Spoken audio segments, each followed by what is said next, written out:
I'm Anthony Price. I'm the moderator of today's Hot Talk program, and I just want to welcome you, and on behalf of the Cleveland Metropolitan Bar Association, its Listow Scholars Program, class of 2018, welcome to this edition of Hot Talks on the critical issue of not again keeping our schools safe.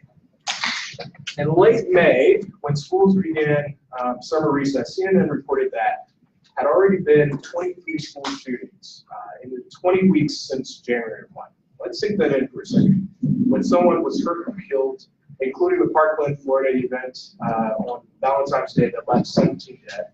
And as a nation, we witnessed a student-led march of our lives in Washington, D.C. that I had the pleasure to be a part of and see so many young people share their voice and make sure that their voice is heard.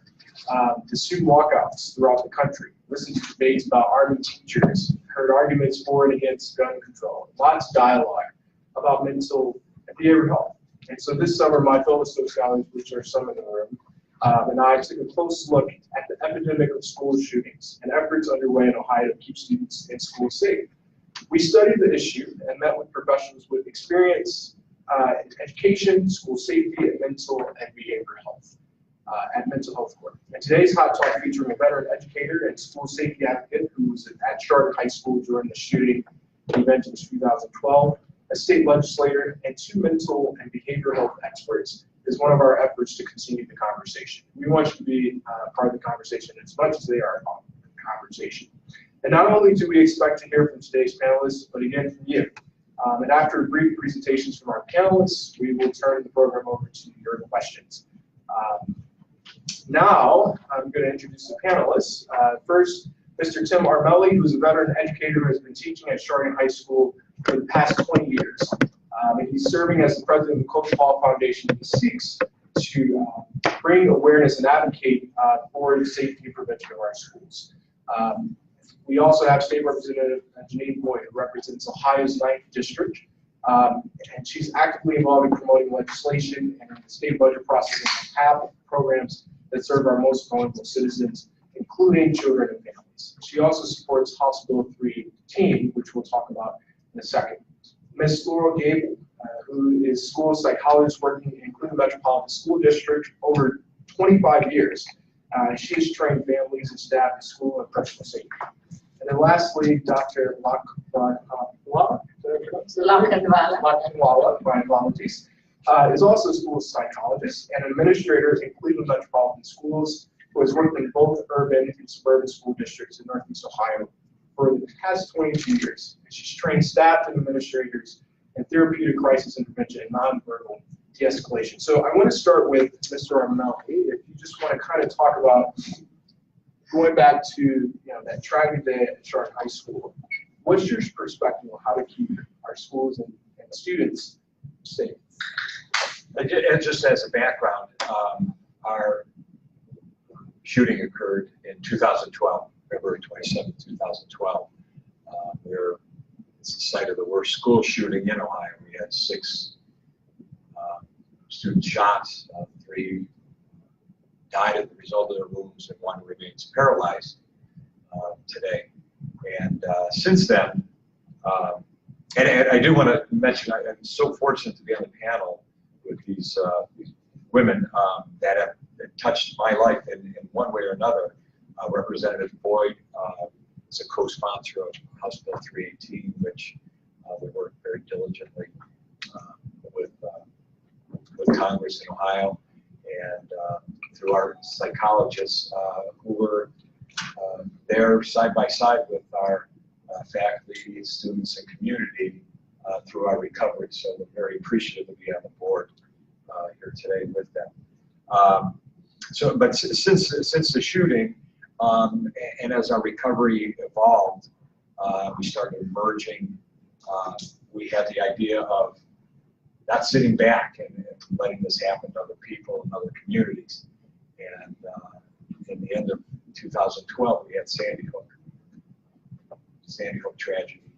And that was, for us, that was like a tipping point. And we decided to come together and fight the evil in our schools and try and make a difference. So people didn't have to go through what we went through. And we came up with the Coach Hall Foundation, named after Coach Frank Hall, who during our shooting attacked the shooter. He was unarmed and he ran the shooter out of the building, saving countless lives. And we were very fortunate that he was in our building at that time. And because of that, we've advocated, we've held safety summits, conferences for school leaders. We've gone around the nation talking about school safety and the different layers that we have to overcome these types of tragedies. So it's not just about guns, it's not just about mental health, it's not just about the physical changes in your buildings and things like that. It's all of it together. So our first step was to advocate for the use of SROs, school resource officers, in our schools. And before we decided to try and push to have school resource officers in every school, we had to determine what a school resource officer was. There was no definition before House Bill 318. There was no defined role of an SRO and what training they had to have and what credentials they had to have because of that. So House Bill 318 started as an idea between ourselves and Representative Patterson, and it evolved from that to different layers of protection for our kids in school. House Bill 318 is a great piece of legislation. It not only defines what an SRO is, defines the training of an SRO, but it also provides monies to schools to help for mental health awareness, mental health assessment, mental health professionals. It also allows monies for physical changes in buildings, whether that be for different windows, different door locks, different entrance ways, and things like that. So it goes to a variety of different layers that you can have in your school. And it also addresses cultural changes that we have to have. These things don't happen by accident. Right? These things are a result of things that we are not doing in society, and things that we need to do as far as making sure kids feel like they're loved, making sure that they feel like they belong, making sure that they don't slip through the cracks, right? That we have interventions in place for these children that we can make a difference and make a change in their lives. So we're very, very fortunate that we have this great foundation, and we're trying to move forward. And we're very fortunate that Ohio is such a great state, such great legislators, that we want to be in the forefront. We are the leaders in the nation as far as protecting our children in our schools. Thank you for having me. Thank you, Mr. Arnone, for sharing that too. And Representative Board, just to shift the conversation, what's some of the discussion happening in Columbus, particularly in the State House, and what are you hearing from your constituents in your district, District 9? So thank you guys so much for having me. Let me know if I'm clear. Right, good. Okay, awesome. I'm really the one who's honored to be here on this panel and in front of you to talk about this incredibly complicated issue of gun violence and keeping our schools and our communities safe. So to answer the question, I thought about it, spoke yesterday, Anthony and I gave this some thought, and I can answer the question, both parts of what I've learned as a legislator. And actually, I still provide federal policy support at a nonprofit that provides primarily mental health and behavioral health for families and children at risk, for everything from addiction and mental health crisis to workforce development for the harder to employ and witnessing and experiencing violence. So I still provide advocacy at that federal level on those issues, as well as being a state legislator. And I'm also very active in my community. I am a Moms Demand activist. My daughter is a Students Demand activist, and we participate in advocacy activities both state and national. So from my constituents, and I have the distinct privilege of representing Ohio House District 9, that represents all of Shaker Heights, all of Cleveland Heights, all of University Heights, and parts of wards 2 and 4 of Cleveland. So from all those perspectives, the fact of the matter is that guns, the politics around guns is going to have to change fundamentally. In order for lawmakers at the federal and state levels to craft policy that reflects sound research and best practices. And we know we have access through that kind of research and best practices through medical associations, the National Institute of Health, CDC, through law enforcement associations. It is a fact that most of the pro-gun bills that are introduced in the State House and in the Congress of the United States are opposed by most law enforcement agencies. Whether you're talking chiefs of police associations or fraternal orders of police, the only state troopers, the only law enforcement agency that has occasionally come out in favor of certain pro-gun bills have been the Sheriff's Association. And you can argue the culture of that probably in a whole other hot talks hour or so. And we know that organizations like the National Rifle Association do not provide gun safety related research.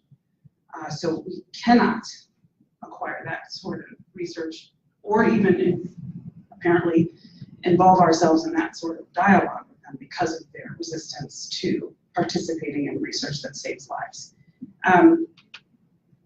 So that's a fact. In order for us as lawmakers to really, in a bipartisan fashion, start creating gun policy that is balanced and informed,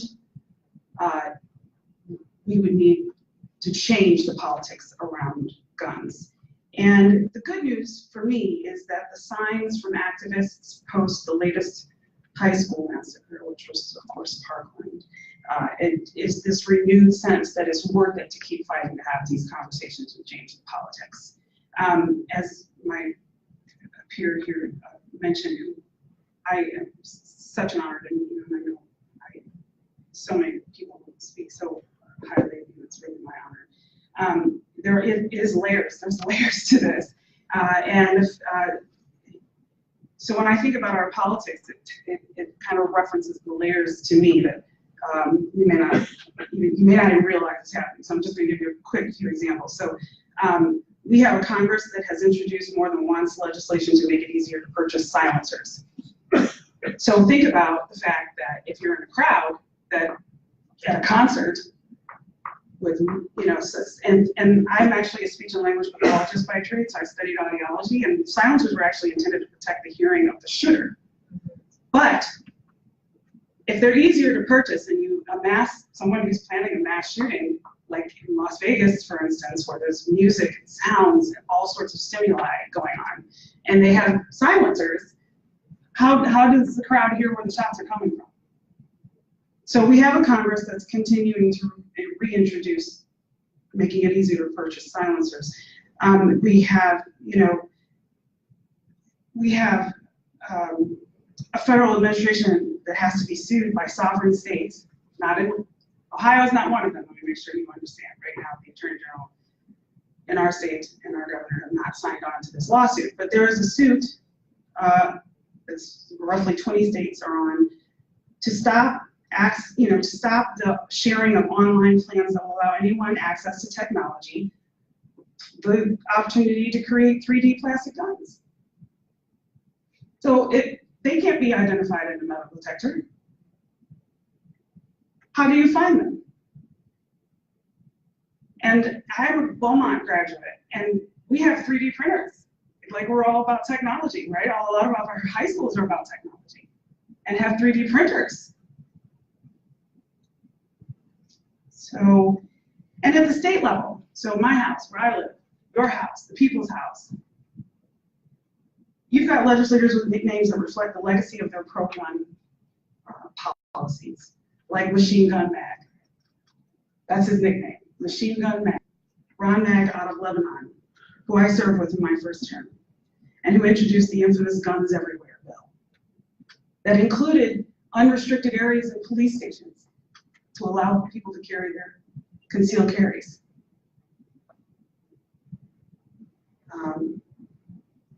And you have a House Republican legislator who, so you know, in the Senate, the red flag bill was introduced by Senator Williams, who's my state senator, and Senator Joe Schiavone. Republican introduced that bill in the House. Representative Haney, he and I have a great relationship. I told him how proud I was of him for introducing this red flag bill. It's something the governor supports. It basically, if you're not familiar with it, it aims to keep firearms out of the hands of those deemed by family members and authorities to be a threat to themselves or others. But likely under the pressure of the pro-gun lobby, which I witnessed. I mean, this bill went through my committee, state and local government. And I watched the pro-gun lobby come in, and very clearly the witnesses had not read the bill. And so the kinds of things they were saying was that we were going to take their guns away.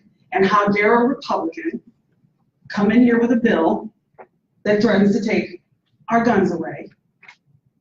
Years ago, and I'm quoting now witnesses, years ago, this sort of bill wouldn't have been introduced by a Republican in a majority Republican House, saying all this to a majority Republican committee that I happen to be a member of.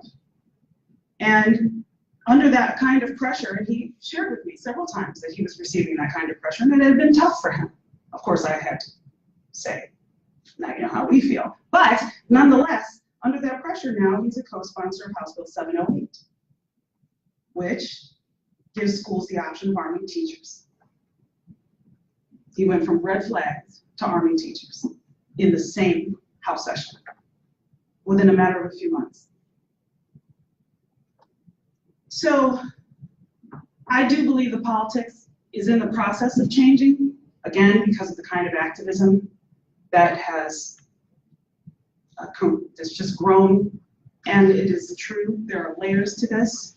You know, I say to my peers often, as an advocate for children with special needs and mental health disorders and families at risk, some would say that we are the reason, the state is the reason that there is a crisis, whether we're talking addiction or violence. Because Medicaid reimbursement for treatment of addiction and mental health hasn't seen a reimbursement in over 20 years. So we haven't kept up with the need. We haven't kept up with it over 20 years.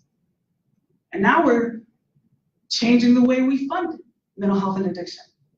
And all the agencies that do the best work are fighting to figure out how to accommodate this new billing system and a managed care system. And we are constantly fighting attacks to Medicaid expansion and Medicaid services. But then I have peers who want to expand treatment.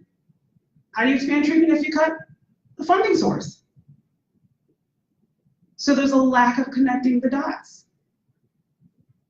So I would say to you that, you know, I'm inspired and encouraged because of the activism that's taking place that forces these sorts of conversations and these sorts of you know, community forums and marches and showing up at your legislator's office and emailing and calling. I'm inspired and I'm encouraged by it. But for the foreseeable future, I think it makes sense to pursue balanced, common sense, incremental improvements. I have a few bills myself. I'm happy to talk about them later in the conversation, so I don't take up any more time. And just get serious about you know, changing the politics around the conversation around guns. So. Thank you, Representative Wood. And so for Dr. Locke and Dr. Abel, one thing that we don't hear much about is mental health and behavioral health. Think about the shooter or the trauma that students face if they ever experience these traumatic events. And so I want to know, as experts in the mental health and behavioral health field, share your perspective about school safety and the role of a resource officer to play in making an impact or making a difference in saving lives and ways to address the epidemic that we're facing right now, or that we're faced with right now. So I I'm also very thankful to be on this panel, but also very proud of the scholars for picking such a great topic. We are so passionate about it, the school safety on a daily basis in schools, those of us who work there, and have been working in area of crisis intervention for years. So this is a very, very timely, but also thanks to Carrie, she kind of gave me a sense of what this panel is going to look like. And she did say that I speak to the ratio of all these mental health professionals in school to students, and that I speak to what the current mental health crisis looks like in school. So between Laura and I, we will try to give you a sense of that. So without further ado, I'll share with you, and I will respond to the question about the school resource officer. I think it will be a great team player for us because we have all these mental health professionals who are currently existing in the school systems, and they do not ever have enough time or because they have such large caseloads. So to have someone, however, there is a distinct skill set that we are talking about. It's very discrete skill sets. A school resource officer talks more about the physical safety and the intervention and postvention. And the mental health professionals that I'm going to talk about are the people who are talking about prevention and building the strengths of our students and our teachers in handling those mental health crises. And I'm also speaking to the fact of the term that is usually not very obvious to general public, and that's psychological safety. And that's a big thing. So, and Laura will go in more details about what that physical and psychological safety is. So just recently on NPR, we heard that up to 1 in 5 kids living in the US show signs or symptoms of a mental health disorder in a given year. So in a school classroom of 25 students, anywhere from preschool to high school, so there is no age limit to that, 5 of them may be struggling with issues that many of us deal with, adults. Depression, anxiety, substance abuse, suicidal ideation, to just name a few. And yet most children, about nearly 80%, who need mental health services don't and won't get them. Being able to recognize and support kids' mental health in schools matters because they spend a fair portion of their young life on school premises. When my daughters were in high school just a few years ago, I used to lament as a parent, why don't you just sleep? Because of their after-school activity, the majority of their time, they used to be in schools. I rarely had time with them during high school. So it really makes sense. I mean, it's a logical solution, and it makes sense that mental health should be supported within school premises. Mental health problems often develop during childhood and adolescence. They are treatable. Early detection, support, and intervention strategies do work. They can help prevent major crises like suicide and school shootings. In fact, we have evidence in school psychology literature and research that early detection and treatment can help improve resilience for our students and their ability to succeed in school and life. Both Laura and I can share several experiences over the years working in Cleveland schools as part of the crisis intervention team, where we got positive outcomes, working with some students in crisis and connecting them with the right kind of wraparound services, and where we had the time to follow up and follow through with monitoring the student as well as supporting the family. At the same time, there were times when all of it fell apart for every one of us, any school psychologist in TV labs or suburban districts. It does fall apart sometimes due to lack of time, lack of adequate supports, and lack of competing priorities within school systems, and lack of comprehensive services in school and outside school. Most schools are not prepared for mental health crisis and are very poorly equipped with resources and personnel that they need to do this. School districts face a simple fact that just aren't enough people with right expertise and enough time to tackle the job. And the ones who are working on it, like counselors, school psychologists, social workers, nurses, are often drowning in huge caseloads, required documentation, and legal compliance. Kids with mental health needs, like your name was? Yeah, so Mr. Riley mentioned that they fall through the cracks in our schools and receive at the best very inadequate support, and many times, I shouldn't say many times, sometimes negligent, but many times negligible services. So let us look at a few roles, and I know we had a PowerPoint and I didn't go through it, so I'll just talk about it. The people who I think are the first responders to mental health identification or intervention, and the ones who come to my mind first and foremost, of course, are the parents, right? But most families need to be educated about mental health. They don't know what to look for, how to identify the onset of a mental health concern, or even recognize the symptoms. The next people that come to my mind are teachers and administrators in the building who spend a lot of time on a daily basis with students, but are also minimally trained, and they often pay attention to the overt behaviors and they miss out on the underlying symptoms. They have a lot on their plate in terms of the work they have to do, and so mental health concern is a very low priority on the totem pole for them, and not by choice.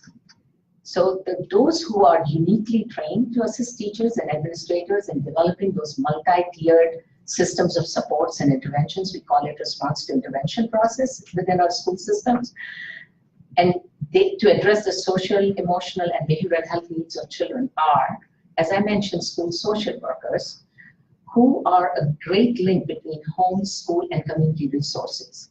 But practically, they do not exist in most school systems. If they do, they have very, very, very high caseloads. School counselors mainly focus on academics, credits, college applications, schedules, and have caseloads of up to 1,000 students per counselor. School nurses are highly trained at identifying mental health concerns, and sometimes they are the first to notice something is wrong with a student. And yet they serve a much higher ratio of students than the recommended 750 students to one nurse in a school district. Out of all the major roles that I just mentioned, I think school psychology is one job that I feel through graduate training and on paper, it truly is dedicated to mental health support and student mental health. However, and they're key players when it comes to crisis intervention, prevention, threat assessment and mitigation, RTI, which I said, response to intervention, trauma-based care and learning, therapeutic crisis intervention, nonverbal de-escalation. And they are the folks who can also refer students to mental health agencies, to doctors, to experts, to child protective services. However, majority of their time is spent in doing multi-factor evaluations for children with special needs. The reality is, nationally, there is just one school psychologist for every 1,400 students, according to the most recent data available from the National Association of School Psychologists. It gets even worse in urban systems where there is most need for these services. This is like 2 to 3 times the recommended ratio of one school psychologist to per 500 students.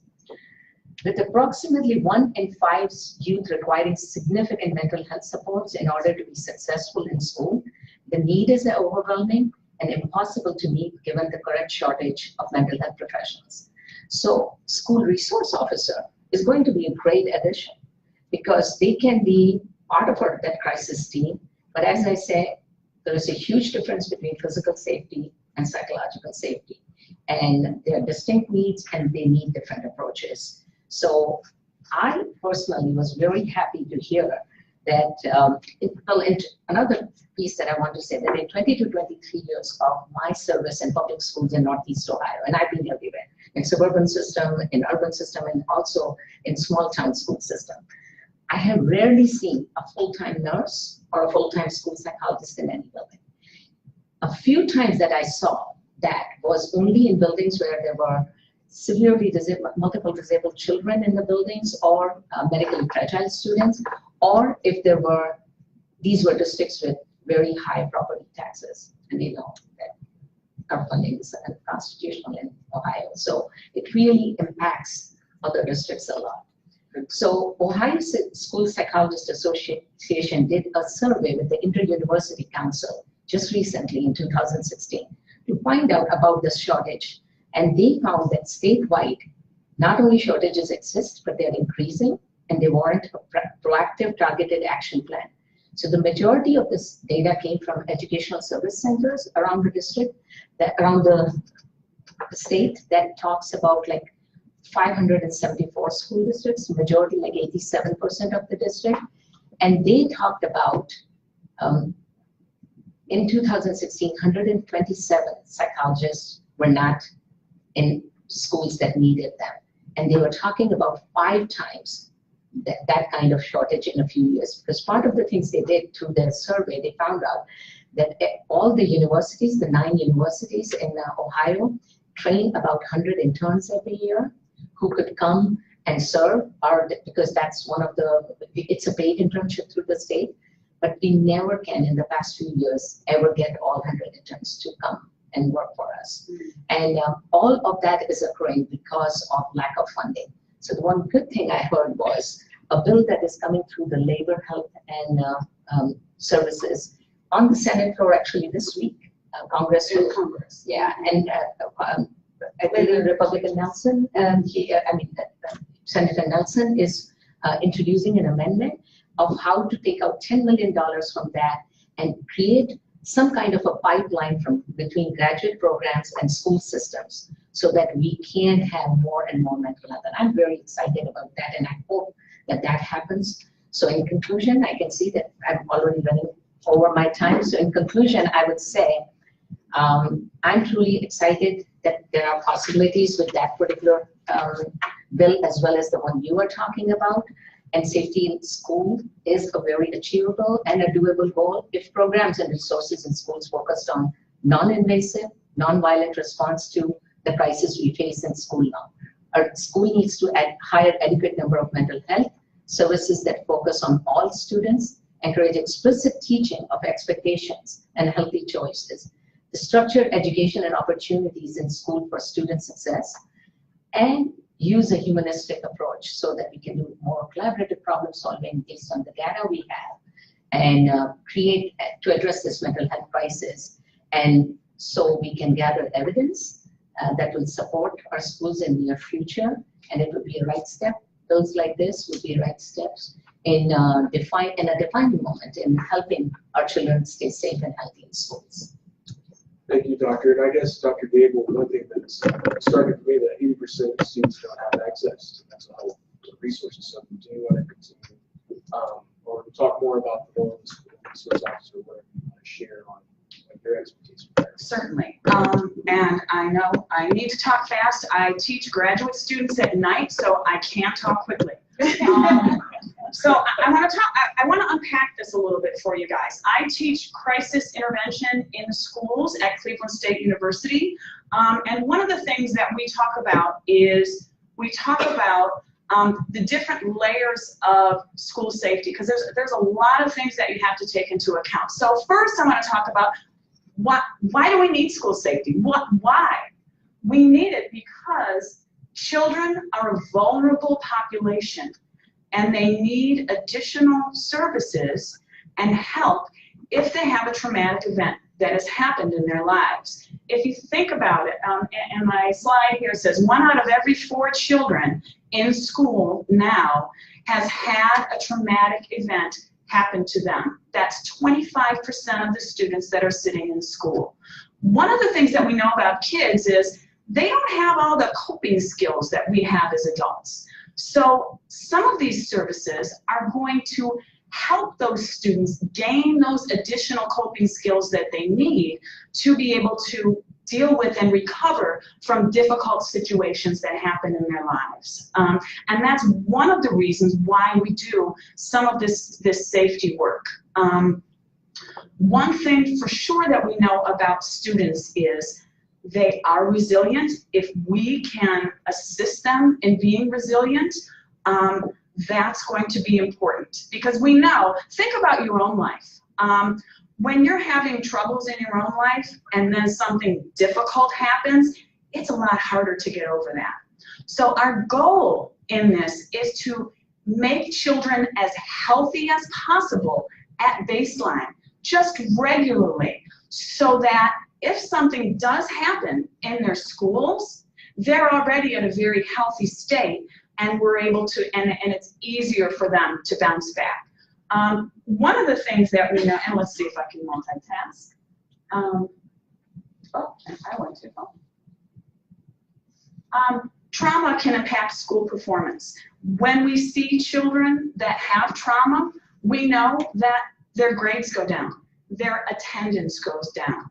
as far as their cognitive skills and ability to learn. They have difficulty processing information. They might have difficulty with problem-solving skills, as well as difficulty with attention and concentration. So some of these things, these are all reasons why we might say mental health is not the job of schools. The job of schools is to educate, and if we have students that come that are not ready to learn and able to learn due to mental health issues, a way to get them academically performing is to get them mentally healthy. So students that have trauma risks, they can have had previous traumas, previous mental health issues, lack of social supports. All of those things are also involved. So I want to talk about the U.S. Department of Education areas of crisis management. Just definition of trauma? Or when you look at it from a medical mental health? Well, when you're looking at trauma, you're looking at a significant incident that happened to that child. It can be an incident of violence that happened to the child. There are a number of different issues that go along with that, so it might be different for different students.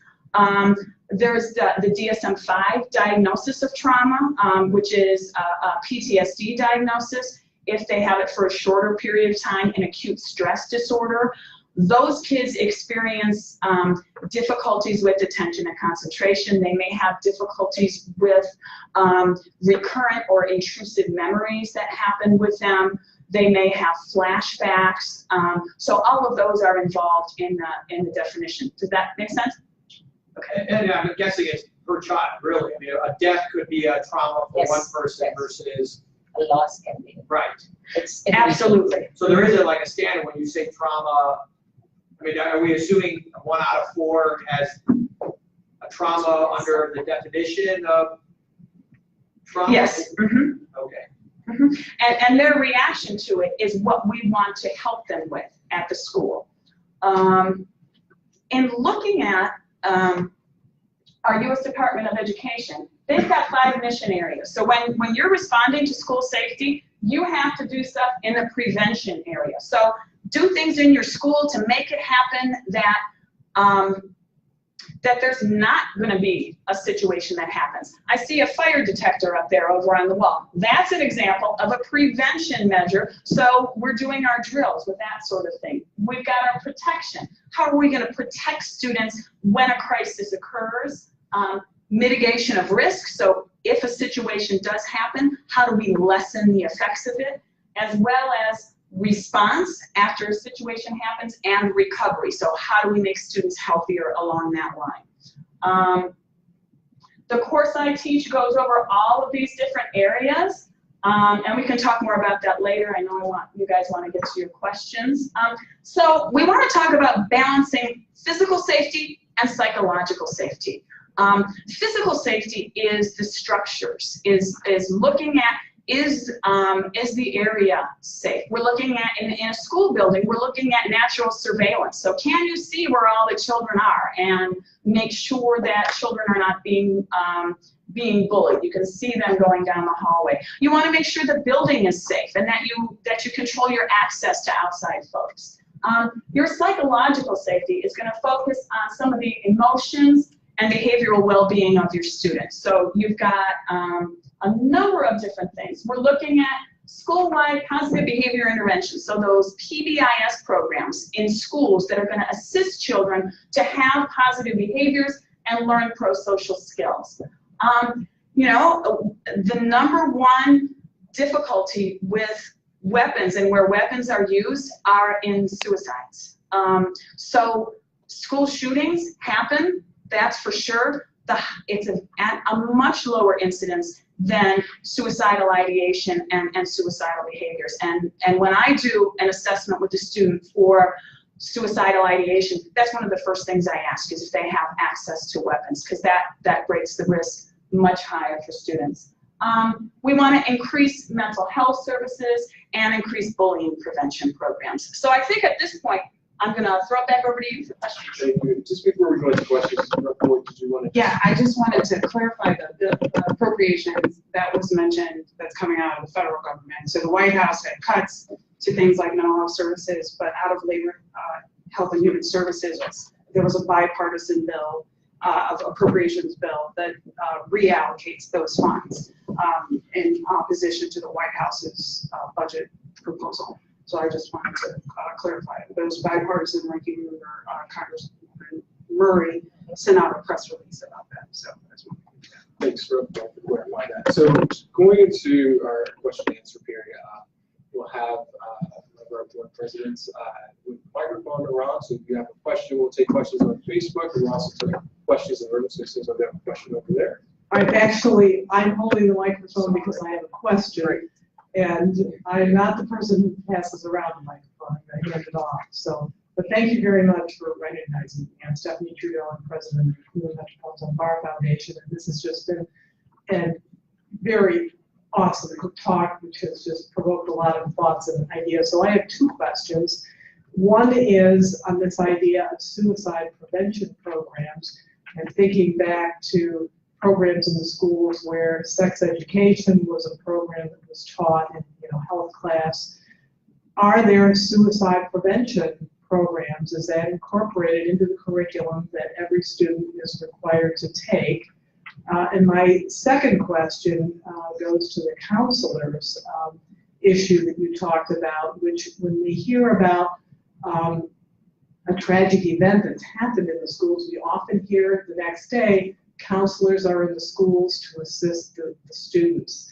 I'm wondering, where do these counselors, given what I've heard about the shortage of counselors, suddenly there seems to be a congregation of them at the location where there's been an event. Is there some way that these people are marshaled together suddenly on an emergency basis to bring them?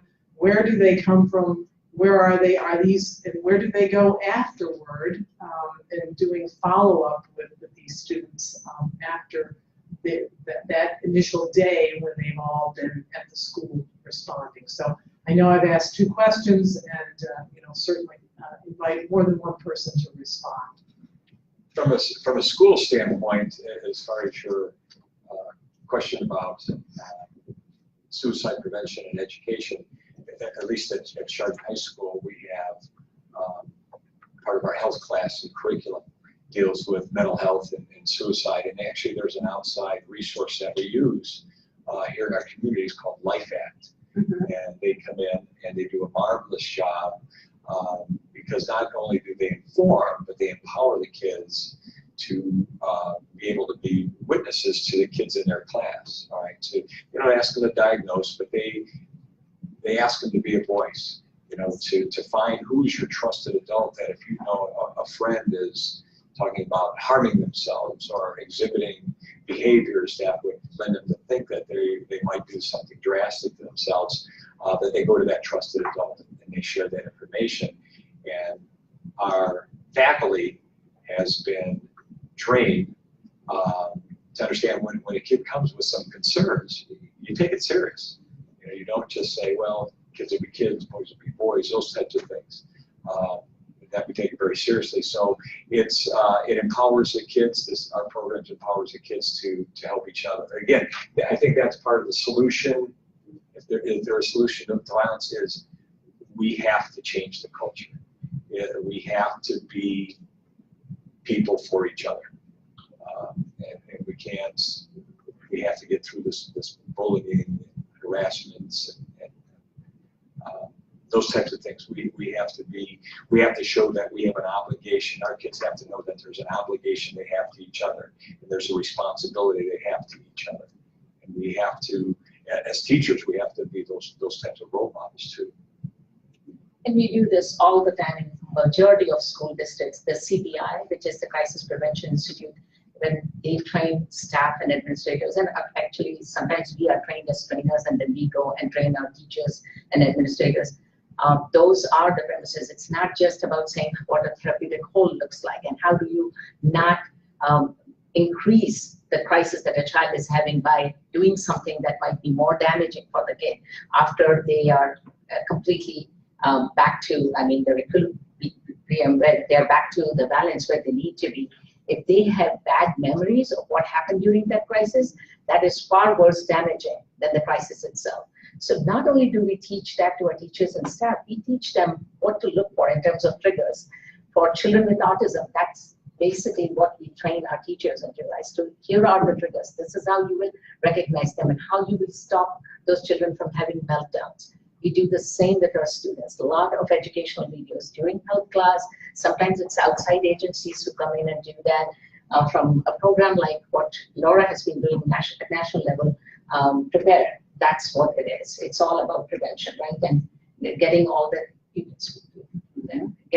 staff and administrators pretty comfortable with recognizing that and preventing it way before it becomes an actual crisis. And it includes suicide, it includes threats, it includes any other kind of violence that occurs on school premises.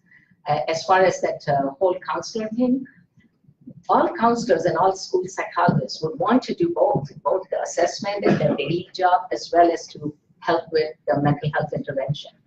And so when something does occur, they come because that's what they care about and they are trained to. So they are there, but where do they go next step? Back to what they need to do in school. So, but they do stay connected with students, and there's a lot of follow-up because Chardon is a great example of what they did in terms of follow-up services that happened for months after the crisis, months. We did the same when Lakeside shooting happened. I had teachers who were there in that building that morning. We all were on the first floor of the same building at Lakeside when that shooting happened. The teachers, the students, the families, they came to us for months after the event. And mostly that doesn't get covered by anyone, but we do that kind of post-mention work all the time in schools. So the actual physical people typically come from the school district where the incident happened, depending on how many school psychologists, counselors, those types of things they have available. So they usually leave their regular positions for a few days and come and take care of crisis stuff. There's also memorandums of understanding in between school districts and maybe some outside agencies. Belfair or Beachbrook can sometimes come in as an outside agency and help assist during a crisis as well. So that's typically where those folks come from. So we have a question over here. This one is directed to Coach Armelli, and I apologize because I arrived a few minutes late. I don't know if this was addressed, but one of the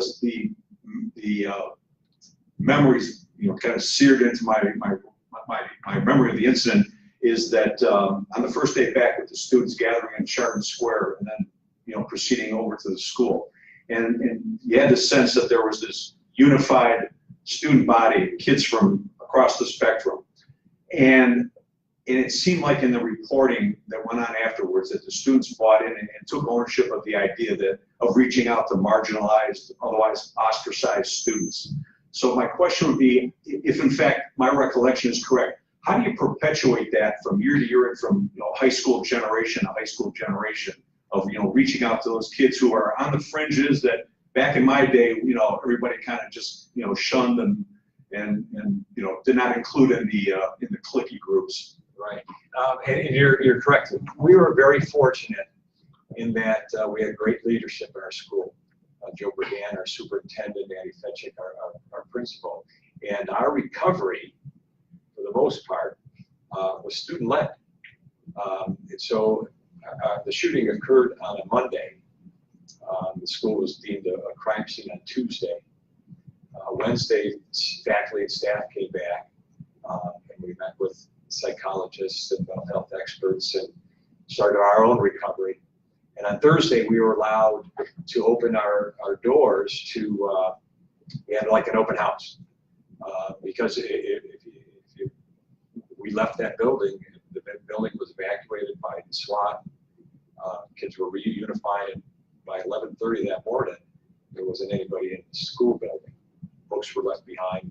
Lunches, breakfasts were still on tables, and VCRs were still on. those things had to be taken care of. So they decided to go with an open house. That way parents can come with their kids and they can gather their things and just kind of start the recovery. And it was supposed to start at 10 o'clock. And at about 9:45, you know, as faculty, we're there and we're waiting, we don't see anybody. And Chardon High School is kind of set back from the road. And as you come up Chardon Avenue, you can't see the school because of all the houses. And we're waiting, and all of a sudden, you can see the kids coming. And they all, through social networking and phone calls, they met up at the square and they marched, 1,000 kids marched down the middle of the street and kind of took over the school. And at that point, we knew that whatever we did as far as recovery, we had to include them. And they were just a great resource. And since then, we knew, so the kids would have, and again, they started things like, tomorrow's going to be a whiteout. Everybody wear white, or everybody wear black, or everybody wear red, or, you know, school colors. And there would be kids at the front of the school, and kids came in and maybe didn't get the text or whatever and had something else on. Someone would be there with their extra t-shirt saying, do you want to wear my red shirt? Do you want to wear mine? They took care of each other. And since then, it's fostered I don't say a movement in the school, but we embraced AC4P, actively caring for people through Virginia Tech, through their tragedy, that we're going to extend kindness to one another. And we now have a leadership group in our school that makes sure that they keep perpetuating that culture throughout the student population. We also do work with Sandy Brook Promise. And they're great, again, changing that culture. They do say something, no one eats alone. It starts with hello. They do some great things too. So we've embraced that culture, whereas let's get some of these things, let's let the kids lead. You know, one, it obviously promotes great skills on their part, but it promotes that sense of community that we need. Thank you. Questions on Facebook? Anyone else want to add to that question? Or question over here? Yes, I have a question. Since we know that parents in particular are the first responders, are there any programs geared towards educating them, such as maybe the school psychologist meeting with all of the parents to help them identify mental health issues? Are there any programs that are of that nature currently existing in the schools today?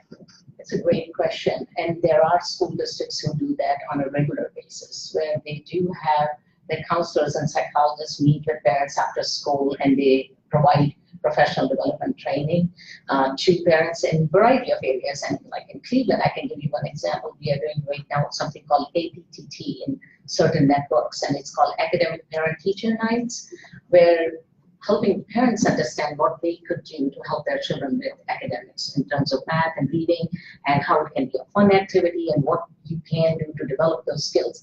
Around those same ideas, people have also tried to get in the same set of parents is attendance. Who comes to school after you open up? So when they do come, we do talk to them about, hey, there is another after school activity we are doing, and we're going to talk about behavioral health. And the parents do come to those.